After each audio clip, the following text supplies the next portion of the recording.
Hi all. இன்றைக்கி 9th standard படிச்சுட்டு இருக்கும்போது ஏகதேச உருவக அணி பற்றி பார்த்தேன். எனக்கு நிறைய டைம் சில இலக்கணம்லாம் கன்ஃபியூஸ் ஆகிட்டே இருக்கும்.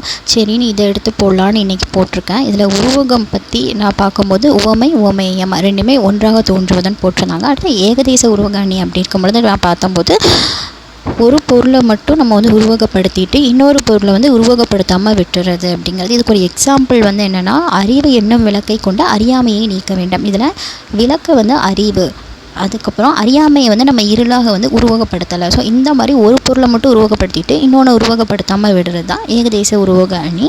இது வச்சே ஒரு 3 திருக்குறள் கொடுத்துருந்தாங்க. 9th ஸ்டாண்டர்டில் எடுத்து பார்த்துக்கோங்க. 10 குறளில் 3 இது இருக்கும் இம்பார்ட்டன்ட்.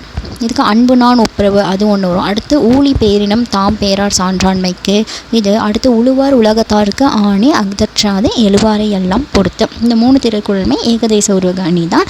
ஓகே, நெக்ஸ்ட் வீடியோவில் இன்னொரு ஷார்ட் நோட்ஸோடு பார்க்கலாம். டாட்டா.